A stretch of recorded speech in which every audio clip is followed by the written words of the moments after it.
Doctor साहब।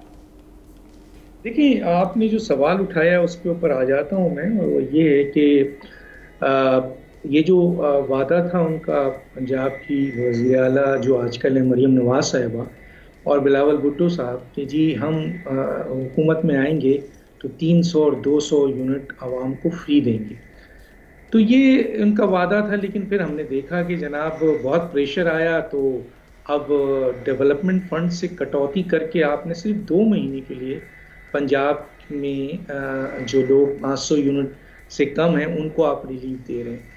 और इस पे फिर सवाल आ गया है कि जनाब सिंध में भी होना चाहिए, बलूचिस्तान में भी होना चाहिए, केपीके में भी होना चाहिए, और एक लड़ाई शुरू हो गई। ये तो है पॉलिटिकल इश्यूज, जाहिर है हर आदमी अपना, और फिर कहते हैं हम जी करने जा रहे हैं। लेकिन सवाल ये है कि जी आईएमएफ के साथ हुकूमत पाकिस्तान का जो एग्रीमेंट है, उस एग्रीमेंट में आप डेवलपमेंट फंड की कटौती करके किसी मद में सब्सिडी नहीं दे सकते। अगर आपको किसी को रिलीफ देना है तो आप दें रिलीफ, और उसका तरीक़ेकार ये है कि आप चोरी ख़त्म करें, आप प्राइवेटाइजेशन करें, आप टैक्स लें, आप टैक्स का के ऊपर प्रेशर डालें, आप इस तरह से के।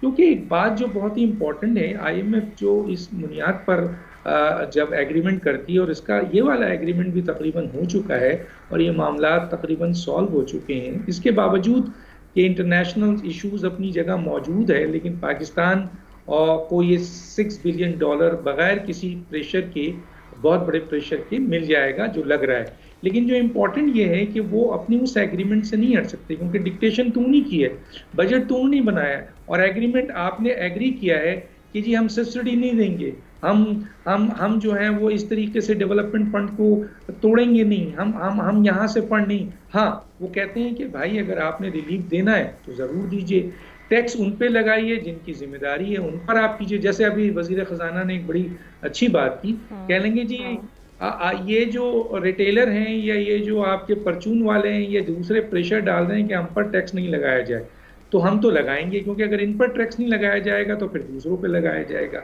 देखिए, आईएमएफ आपको रोकता नहीं है। आईएमएफ का अगर एग्रीमेंट आप निकालें, पढ़ें, जी। चंद चीजें मेरे पास भी आई हुई हैं, मैंने भी पढ़ा हुआ है। वो आपको कहते हैं कि आप अपने गरीब लोगों को, जो आम लोग हैं, उनको जो बेनिफिट देना चाहें दें, लेकिन हमारा कर्ज वापस करें, और हमारा कर्ज वापस करने के लिए आपको ये स्टेप लेना पड़ेगा। और अगर आप ये स्टेप नहीं लेते हैं और अपने लोगों को आप बेजा रिलीफ देते हैं, तो हमारा लोन वापस नहीं, श्योरिटी नहीं होगी फिर, और उसका नतीजा ये होगा कि आप डिफॉल्ट कर जाएंगे और हम फिर आपको कर्ज नहीं देंगे। तो मुझे उम्मीद है कि ये जो पंजाब वाला वाकया हुआ है, अब सिंध और बलूचिस्तान और केपीके तो मजा कर रहा है, और जो 2 महीने का था वो भी नहीं, 50 अरब रुपया इन्होंने इन्वेस्ट किया था। सवाल ये है कि आप जब तक अपनी पांव पे नहीं खड़े होंगे, आप उन लोगों को जिनके ऊपर टैक्स नहीं है, और वो चोरी जो बहुत बड़ी तादाद में 1200 अरब की है, उसको नहीं कवर करेंगे, और अपने हलक पर आप अपनी गर्दनों पे जो बैठे हुए ऊपर अहम तरीन लोग हैं, इनकी मफादात का ख्याल रखेंगे, तो फिर तो ये चीजें होती रहेंगी। सब्सक्राइब करें और बेल दबाएं ताकि कोई खबर रह न जाए।